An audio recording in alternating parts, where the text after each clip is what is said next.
welcome everyone to Beyond the Crucible, the podcast that dares to talk about setback and failure, but not so we can commiserate. It's so we can elevate.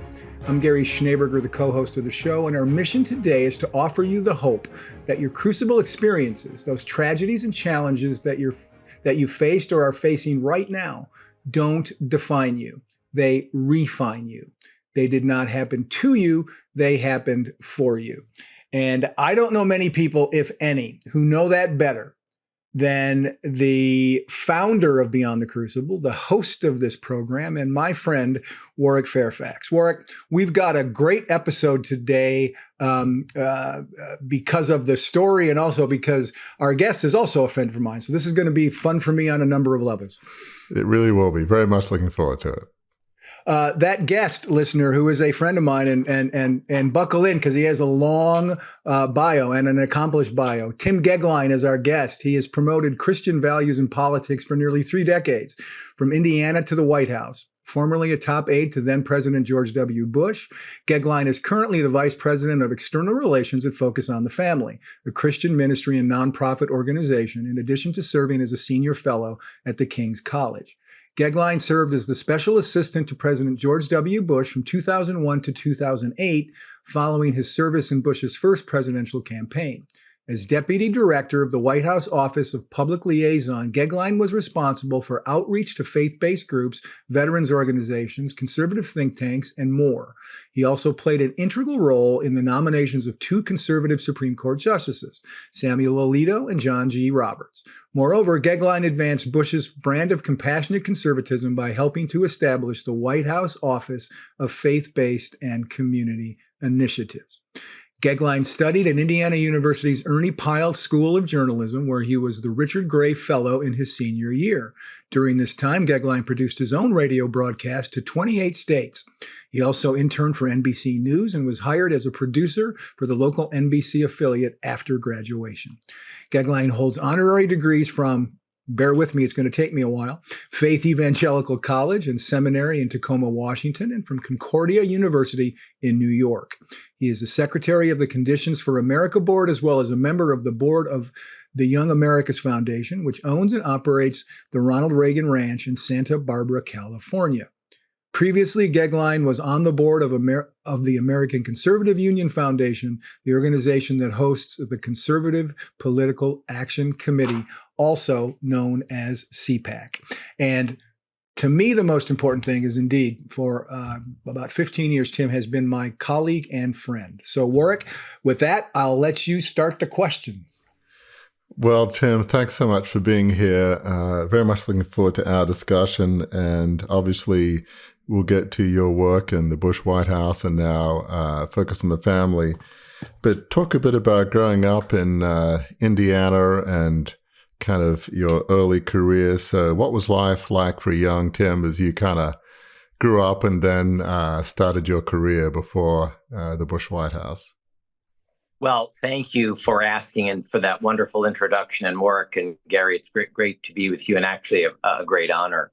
You know, I have lived and worked inside the Beltway for 35 years.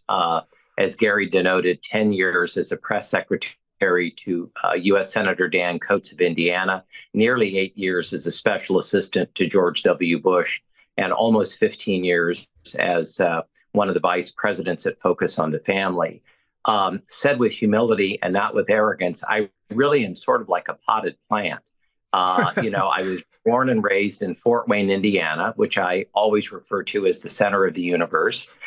Much of my extended family is still there, and I'm very close to my extended family. My best friend is my father, who lives there. And I've joked in other contexts that, even though I have written, extensively, including 3 books, to be very candid with you, I think I would be a very bad novelist because I had a very happy upbringing. My parents married young, and they married for love. They raised us, a wonderful family. I grew up in a happy home. And my parents had a beautiful marriage of 62 years. And I really believe, above all, that the idea the combination of faith and family was quite genuinely the foundation of the way that I grew up as a boy. I had the value of having aunts and uncles and cousins very close by, grandparents very close by, very close to my grandparents. So, I'm not ringing all the bells, but it really was it was a wonderful upbringing. And long years later, when people ask me where I am from, I still refer to the Midwest. I'm a Midwesterner at heart. I love the values and the people of the Midwest, and above all, it is faith that shaped me from boyhood. Talk about you grew up in a family of faith, but how did faith become real for you? Because the challenge for all of us who are believers is we want our kids to have the same faith as we do. So you can grow up in that environment, but my sense is you didn't just inherit it. Somehow it became real for you. Very much so, and I can say categorically as a cradle Lutheran that it was very important in our family that church was a constant presence. It was not like a health club, where you're a member, but you rarely go. We were, as a family, very active in our church, very young, and I can honestly say this: my mother overwhelmingly was the most important single influence for faith in my life. She taught me very young how important it was to be doing daily devotions, to read the Bible regularly. My mother was a remarkable woman by any objective measure, and she instilled in me and in my siblings a kind of insatiable curiosity about a lot of things, about the liberal arts, about big ideas. She herself was interested in everything from opera to classical music, to the American songbook. This may seem a bit of an eclectic answer in one sense, Warwick, but in that, I think that my mother's faith was always very central. And I remember as a boy, she was very, very open, about her faith and the importance of her relationship with Jesus Christ. And I think that when you have a mother and a father, who are faith serious and relationship serious, I think it's often that the Holy Spirit works within that relationship, because you're right. Our parents do not own us, and our faith really ultimately has to be our own. So I consider that foundation one of the great blessings of inheritance from my mother and father.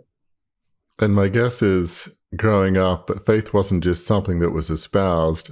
It was probably lived.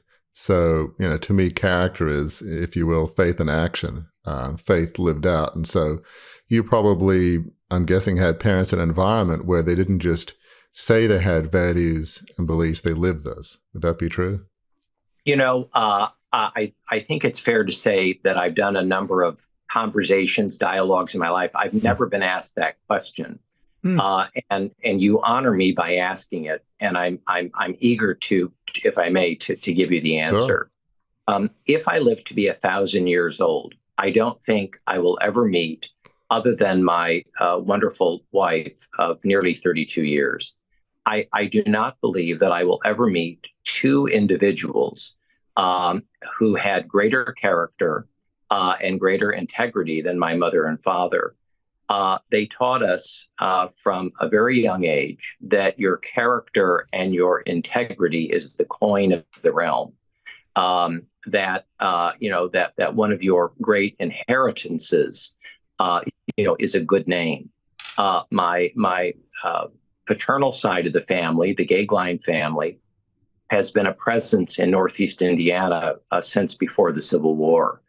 But on the maternal side of my family, my mother was a first-generation American. My grandfather, to whom I was very close and very devoted, came from the Balkans through Ellis Island. And so my grandparents, in one sense, were very different. But as different as they were, this idea of character and integrity was instilled in us very young. So let's sort of fast forward, and you started getting into politics and was an aide to Senator Dan Coates and following. So talk about what got you interested in the political realm and sort of the pre-Bush White House years. What was that career kind of evolution for you, and what motivated you to go in that direction? You know, as Gary said in his very kind introduction, I knew from a very young age that I wanted to be in broadcast journalism. You cannot make this up, but in the era where there were only 3 networks or 4 networks, I remember regularly, making it a point never to miss the CBS Evening News with Walter Cronkite. What I thought was so incredible, even as a boy, is that you could have these correspondents. They could be at the White House, they could be in China, they could be in Russia, they could be wherever, but that they could distill and synthesize from wherever they were in the world, this kind of reportage that gave you a remarkable sense, of the world. And I remember thinking, as a very young boy, wouldn't it be remarkable to be in journalism? To be able to have this congeries, of politics, the press, and public policy. It intrigued me from a young boyhood. But I can honestly say, Warwick, that I did not contemplate going into politics or into public service per se. It was really always journalism. My favorite journalist of all time is my fellow Hoosier, Ernie Pyle, probably the greatest journalist of World War II, and of course was killed in the South Pacific. And I was very honored to go to the Ernie Pyle School of Journalism at Indiana University in Bloomington, in my home state. I was that much of an admirer then and now of Pyle. So journalism was always going to be the thing. I did radio and television very young and studied journalism, et cetera. And when I was a junior at Indiana University, and I mean quite out of the blue, a very good friend of mine said, "You ought to be an intern in the United States Senate."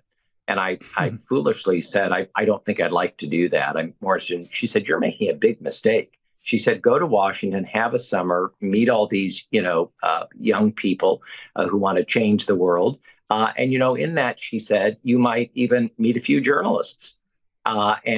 Boy, was she right. What wisdom. I came to be an intern for then the youngest U.S. Senator, U.S. Senator Dan Quayle, who went on to become vice president under George H.W. Bush. And I had a wonderful summer, came back to Washington the following summer to be an intern for an even more obscure Dan Coates of Indiana. And Providence cleared his throat. I was an intern at NBC News here in Washington, graduated from Indiana University, became an executive producer at an NBC affiliate in my hometown.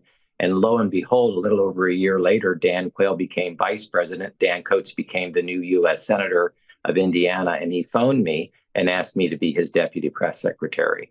And I really do attribute all of that to 100% to providence and divine intervention, because that was really not the professional trajectory that I was on. Wow. So talk about how you, I think you had a stint with Gary Bauer, I think, maybe Family Research Council at the time, and then talk about how you moved from there to the Bush campaign and Karl Rove. So how did that evolution happen? And then you were appointed to a specific position with the Bush administration. Yes, thank you. I worked in the U.S. Senate for 10 years, which is almost unheard of. In dog years, that's about 9,000 years. A decade, my heavens. And I was offered a very wonderful position when Dan Coates announced that he was retiring from the U.S. Senate. I was offered a very nice position at a foundation here in Washington. I hadn't accepted, but it was a serious job offer, and I was quite excited about it. And I went to see Dan Coates. I think it was the last or almost the last time that we were together as colleagues, although he's a great friend, and we then and now very close. And I went to see him, and he said, "You're making a big mistake." He said, "You've worked at this end of Constitution Avenue for this long. You really ought to be in one presidential campaign." And I was really thrown by this. He said, "No, I think you ought to do it. It's the time. It's the time of your life. This is the right time. You're newly married.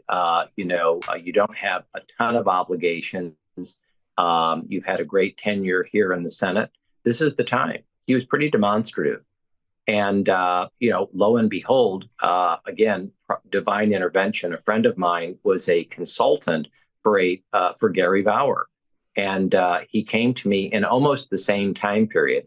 And he said to me, "Gary Bauer is going to run for the presidency, and he would like, to hire you as a press secretary, communications manager." Foolishly, I said, "The presidency of what?" I thought he meant a marketing campaign, and no, to be the president of the United States. Oh, okay. And I thought to myself, no, wait a minute. This is a nascent campaign. Gary is a remarkably gifted communicator and debater. This could be really interesting.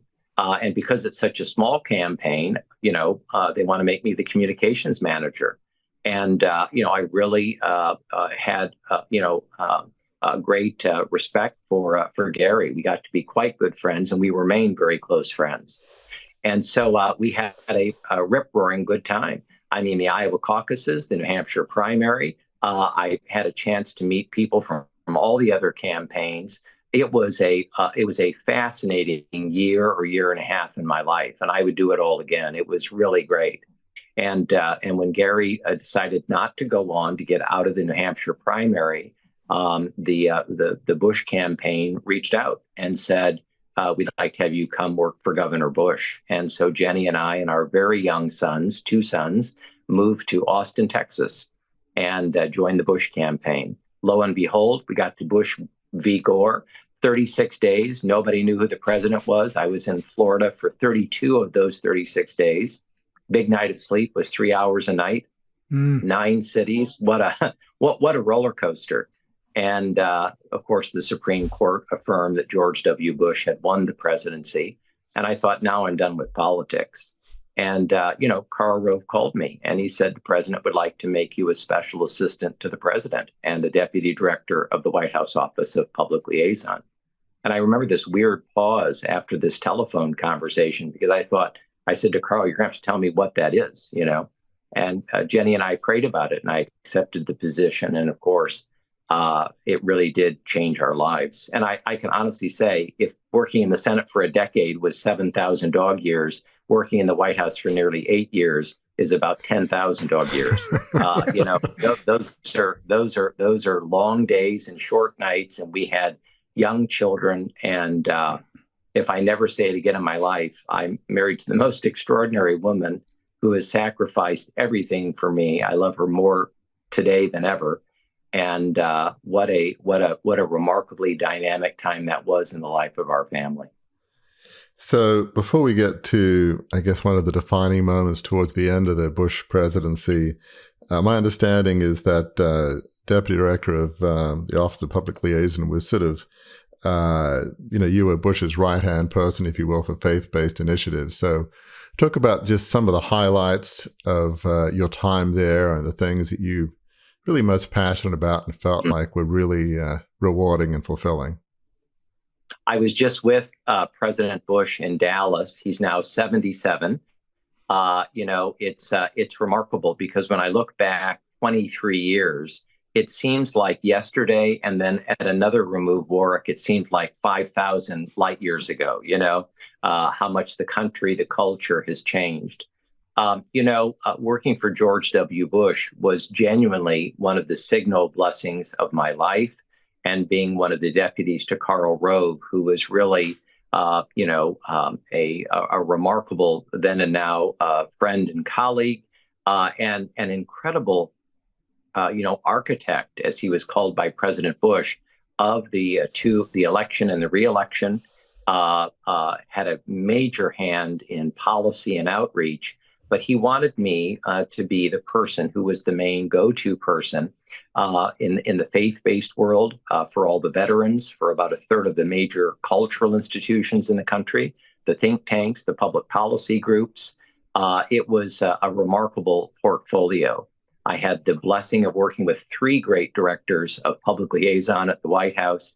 And of course, my friendship and admiration for and with George W. Bush, remains just very, very important to me. And, it was a time that I say to young friends who have a bent toward a vocation in public policy, steal yourself away from skepticism, steal yourself away from, cynicism, and think in the best way about the nobility of public life. That despite the difficulties that we're in, that we've gone through, that public life remains very admirable and a beautiful way to spend a part of your life. So let's talk about the email you got in 2008, which was a defining moment, maybe one of the most difficult in your life. So just talk about the email you got and what happened as a result of that email. Yeah, it's interesting. Just very recently, I was reading an analysis, Warwick, of the floods in Libya and the devastating, earthquakes, in Morocco. And I was interested in this analysis because of the concept of crisis. How does crisis come upon a person or a family? Indefinitely, I suppose, but I think there's at least two ways, and forgive me for being reductionist. One way is when you live in Libya and the dam breaks. You didn't design the dam. You didn't choose for the dam to break. It's just that the water destroyed your house and the people you love. In Morocco, you didn't plan, for that kind of earthquake. But the next thing you know, your business is missing, and so is your street. That's one kind of crises. The kind kind, in my view, is the worst kind. And I actually do delineate between good and bad crises, because I think the crisis that I'm describing is the one that is fully rooted in an individual's bad decisions. And that was my crisis. All my fault, no extenuating circumstances. The crisis that I created and perpetuated was to be blamed on the following: me, myself, and I. And that's the long and the short of it. I had been asked to write some columns for my hometown newspaper. And they said to me, you're a great writer. Write about anything you want, not politics, but write about all the other things you love. And I have a lot of things that I love. I love music. I love the fine arts. I love sports. I'm a tennis fanatic. And I could go on and on and on. Evocations of people I've known and my hometown, etc. And people love them. It wasn't because of busyness. It wasn't because of any extenuating circumstance, busy though my life was. But I began to plagiarize. My sense was that, I might be a fine writer, but, I want to be Hemingway. I want to be Fitzgerald. I want to be Herman Melville. I mean, people have said that's a nice piece, but wait a minute, and I knew what I was doing. And plagiarism is a form of deception, and it was rooted in a toxic sense of pride, malevolently so. I had become, though a Christian, I had become very prideful, and I'm ashamed to admit it. It's even difficult for me at this moment to share this, but I really mean prideful. And, if we had 10 hours, I could go through a cavalcade of what I consider to be shameful examples of the cancer that really is this kind of haughtiness, arrogance, and pride. And I knew what I was doing, and I did it anyway. And I came back, as you referenced, from a breakfast at the White House and popped open my email. And a journalist said, "Did you plagiarize that column in your hometown paper?" And I'll tell you, I fell down. Maybe collapse is a better word. I collapsed, next to my desk at the White House, and I prayed the following prayer: "Oh God, oh God." Those 4 words, and I was wrecked, and because it was true. And I remember we were a very close White House then and now, very close colleagues who have become, I really mean this, confidants and lifelong comrades. And I was invited to a meeting, and I walked into this conference room, and they all had their, legal pads out, and I was going to delineate for them, why this was absurd. And I remember sitting there, and I paused, and I looked around at all these people, and I thought to myself, no, this stops now. We're not going to circle any wagons. We're not going to come up with the 10-point whatever. I'm guilty. And I'm a low maintenance person, but I walked back, trembled back to my office at the White House, hands shaking, and I wrote my resignation letter to George W. Bush. And I don't know if it is a word, slunk, but I slunk out of the White House. So much so that the guards who I was used to seeing every morning going into the White House and going out of the White House every night, I could not even look them in the eyes. And I got home, and I'm very, really ashamed to admit that my wife learned this not from me, but from someone else. And then, of course, our children were young. And I remember, this terrible, terrible moment. We live in news-rich Washington. I knew that everybody then or soon would know about my infamy. And, there's a kind of divorce that takes place in politics. You embarrass the president, you embarrass the senator, the governor, the member of House, you are cut off, persona non grata. And that's fully, Warwick and Gary, what I expected my rightful fate to be. I deserve that. It's interesting you say that our paths have been very different, but I can sort of relate in one sense. And just, briefly, as listeners know, growing up in a 150-year-old family media business founded by as strong a business person for Christ as I've ever come across. Wonderful dad, father, elder of his church, employees loved him. I mean, it was an incredible legacy, and come back from Oxford Harvard Business School, launched this $2 billion plus takeover, and it failed spectacularly. And so, yes, it was front page news, and I felt like, I don't think it was arrogance. Who knows? Maybe I think it was naivety and an overly zealous crusader, missional. The founder was a believer. I'm a believer. Company needs to be restored to the ideals of the founder. And so when the company went, bankrupt in 1990, I felt like I'd let my father down, who died a number of years earlier, who I dearly loved, my, parents, employees. I just felt like I was just crucifying myself for being so stupid and naive and making cataclysmic mistakes. So my default is, if there's something wrong in the world, I blame myself. That's just sort of my default. So I was years in self-crucifixion mode. So I know there was redemption and forgiveness, which we'll talk about, but just talk about those initial thoughts.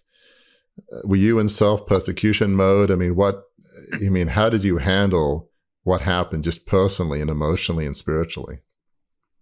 I suppose it's because of, as I said at the top of our conversation, living and working inside the Beltway for so many years, and being a part in those years of the broadly speaking political class. But I achieved the Triple Crown, which is that the banner on Fox News, MSNBC, and CNN had me as the guy. I was, after all, the President Bush's faith-based guy, Christian, a conservative, and look what I had done. I think it's fair to say, and my critics, as they were, and my friends, they had a right to say, gosh, you served yourself up on a platter, you know? You confirmed every stereotype of hypocrisy. And what in the world have you done?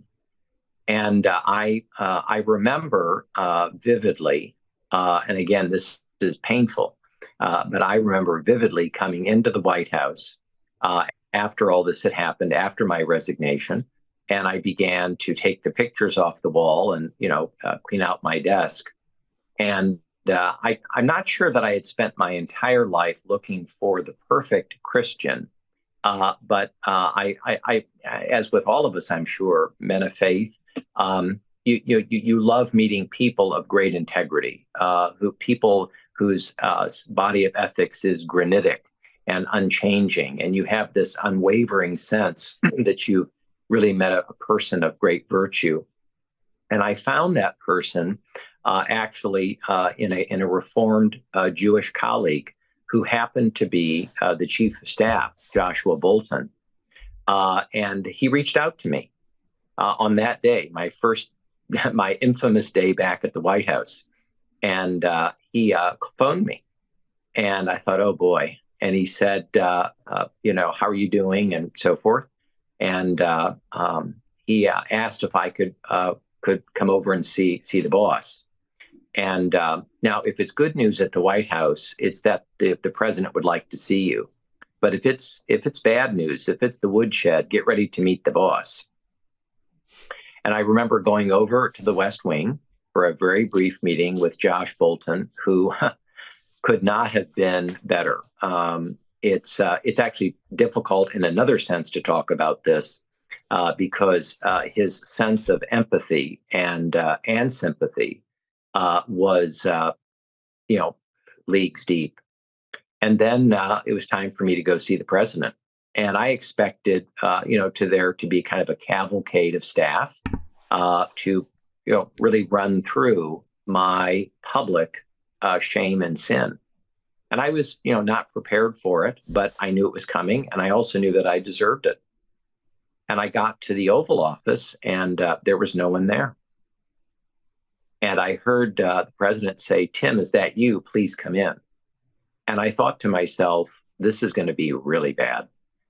This is just the boss and me. And I walked into the Oval Office and then he said, "Please shut the door." And I thought, ooh, this is, and we kind of met. We were both standing in the middle of the Oval Office. And I looked him straight in the eyes. And I'm sure that since I hadn't slept in 3 days at that point, that, bags under the eyes and et cetera. And I, looked at the president and I said, "Mr. President, I owe you." And before I could finish my sentence, he looked at me and he said, "You're forgiven." Hmm. And I was quite certain that I had not heard him properly. It was a very surreal moment. And I remember pausing and catching my breath. And I thought, okay, I'm going to start again. And I said, "Mr. President," and before I could finish that sentence, he said, "Tim," he said, "grace and mercy are real." He said, "I've experienced them in my own life." And I couldn't believe it. I really couldn't believe it. And on the third try, I guess in good Trinitarian fashion, I said, "Mr. President, I owe you an apology." I said, "You have given to Jenny and me and our sons the greatest professional opportunity of a lifetime. And I've let you down. And I'm sorry, I'm wrong. It's my fault. Please forgive me." And he says, "Tim, I'll say again," he said, "grace and mercy are real.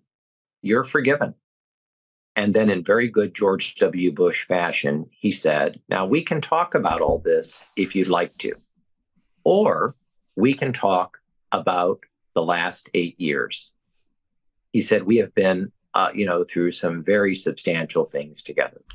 And I thought to myself, wars, rumors of wars, Hurricane Katrina, Bush v. Gore,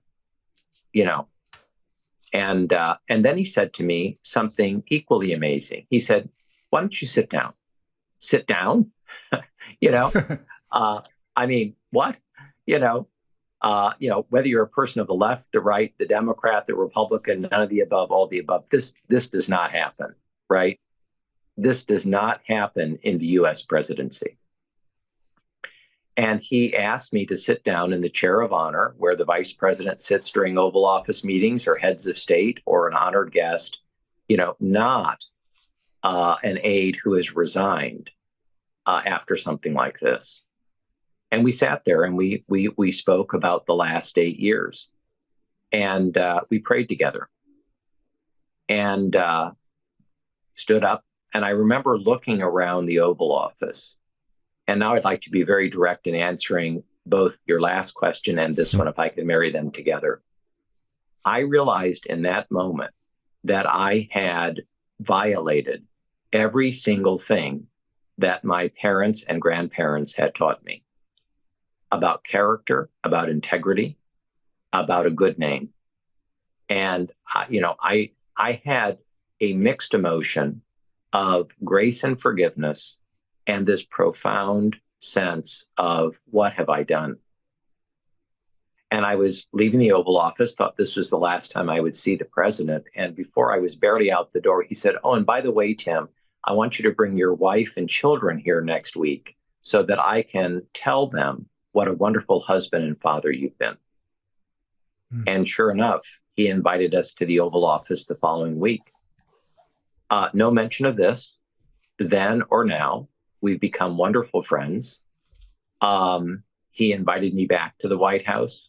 He invited me to the ceremony at Andrews Air Force Base when he departed Washington. And he really meant what he said. There are endless forums, panels, and conversations on faith and public life and how they mix or don't mix. That day was the purest sense for me of how, at its height, Christians in public life can find space to relate to one another. And it was a remarkable moment for me, and frankly, allowed me to begin the process of healing. I want to move on here just in the last few minutes to what you do now, but I want to just dwell briefly on what you said, because without, pouring salt on the wounds, you and he realized this was a big deal. The world, so to speak, loves to show that Christians are hypocrites. I think of my least favorite quote, which is by Gandhi: "I like your Christ, not so much your Christians." I hate that because there's an element of truth in that. The world, the media is looking to say, these Christians took a good game, but they're all a bunch of hypocrites. So what you did was obviously very damaging to that, but also to George Bush personally. You know that, he knows that. But despite everybody fully being aware of that level of forgiveness in that moment, and that forgiveness being demonstrated years afterwards and reaching out in friendship, very few politicians, again, forget the policies for a moment, but the character of a man that would forgive somebody, even though what you did was damaging to the cause, that is, it just sort of, it makes no sense. That's, he had every right. Forget it was you. Anybody in his position had every right to say, this is really going to hurt. It's going to give my enemies lots of ammunition. It's going to be lasting for a long time. That's staggering. Don't you think, that level of forgiveness? I do. And staggering is precisely the right word. Mark Twain has that quip, the difference between the right word and the nearly right word is like the difference between fire and a firefly. You've used precisely the right word. And I'd like to if I may, I'd like to address that very directly. George W. Bush has never said this to me. But what I have learned is that failure reintroduces you to yourself. And the idea that somehow you can click down a list to forgive yourself or redeem yourself or reconcile yourself or whatever, I mostly negate that. I think that the forgiveness that I was shown was a very pure form of Christian grace.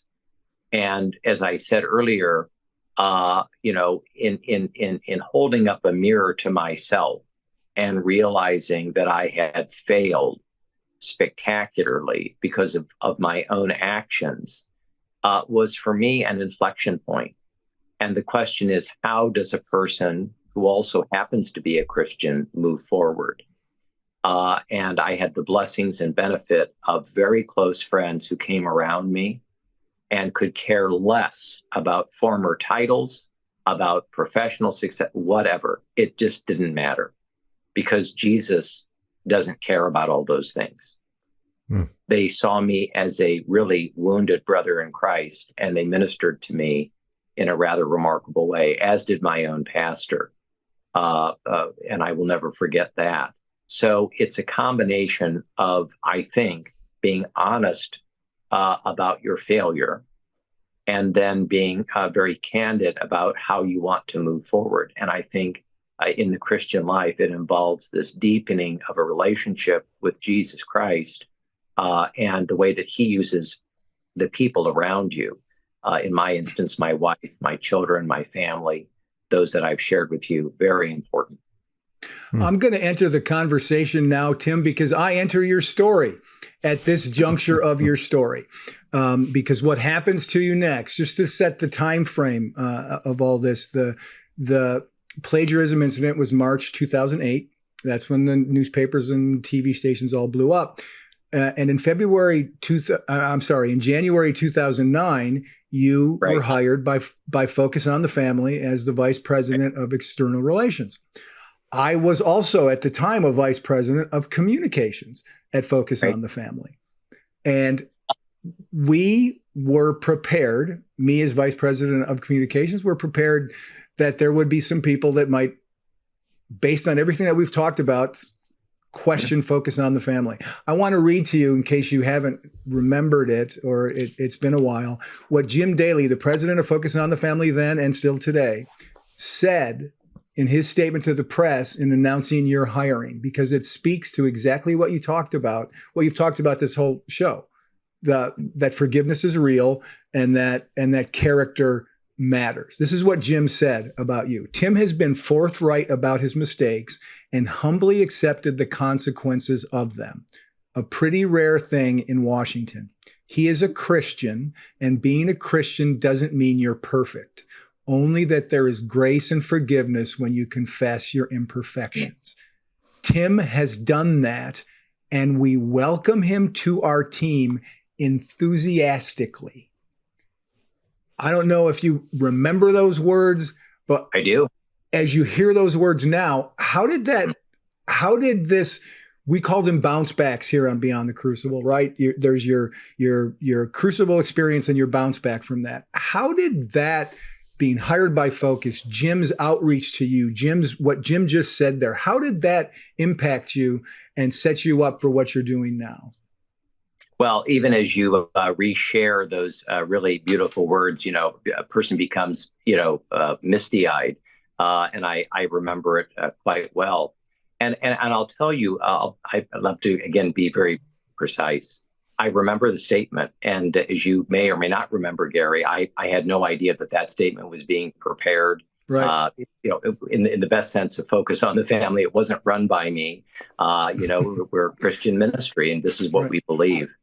But when I read it, I had a profound, and I mean this, a profound sense of humility, that in the Christian life, you really can start again, and that not always, but often starting again means having someone or someones who believe in you, and who frankly are courageous enough to say, yes, we can restart. We want to be a part of the way forward, about, if I may say, of the next chapter. And next chapters are really important in the Christian life, and so I remember then and now the profound sense of gratitude and thanksgiving I had to Jim Daly and to Focus on the Family, because then and now it was my favorite ministry. I'll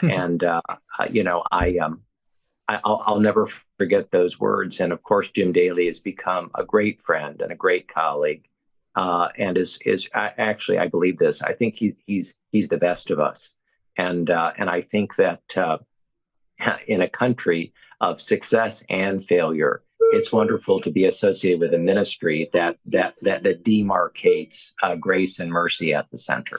So, Tim, that's remarkable. Just a closing question. As you look back on your experience, what lessons do you take from yourself, and what lessons would you offer for others who maybe been in that situation, maybe help them avoid that situation? And if they can't avoid the situation, how you bounce back and forgive yourself? So kind of a lessons learned question. What would your take on that be? You know, when I was going through this kind of blizzard of a crisis, I had a woman who I barely had known, but had met me one time at the White House, and we had a very nice conversation. And she had remembered that I had forgotten it, and she phoned me, and I had not remembered her or this conversation, but she had remembered that we had spoken in the White House about how important C.S. Lewis's writing had been to me. And she said, I'd like to make a recommendation. She said, I'd like to offer that you please read C.S. Lewis's essay, The Inner Ring. And I thought I had read most of Lewis, but I had never heard of or read The Inner Ring. Undoubtedly, both of you know the power of this essay, which deals in a very frontal manner with the acidic nature, the toxic nature, the malevolence of pride. And not only with that, with the subject of pride, but the subject of getting entwined and getting befouled by making finding a place in the inner ring of any organization as your top goal, much less in life. And if I have read that essay once, I've read it now 100 times, and I've recommended it. And I mention this in closing because I have had the blessing of having people who have found themselves in very deep crisis, and they have been able to come to me as somebody who can be empathetic, who's been through it, and to share with me, really remarkable failure and looking for the way forward, many of them non-Christians. And in addition to being able to minister to them, praise God for that, I pray for that. But I have recommended this essay, and to a person, with no exception, they have come back to me and have said that almost of all the things they've ever read, that Lewis's Inner Ring is an incredible evocation of misplaced priority as it relates to pride and failure. And I recommend it again because I hope at least one person who's listening to us who may be looking for this kind of consolation or insight would benefit from such an essay. Tim, thanks so much for being here. I appreciate your time and your story of vulnerability, courage, redemption, forgiveness.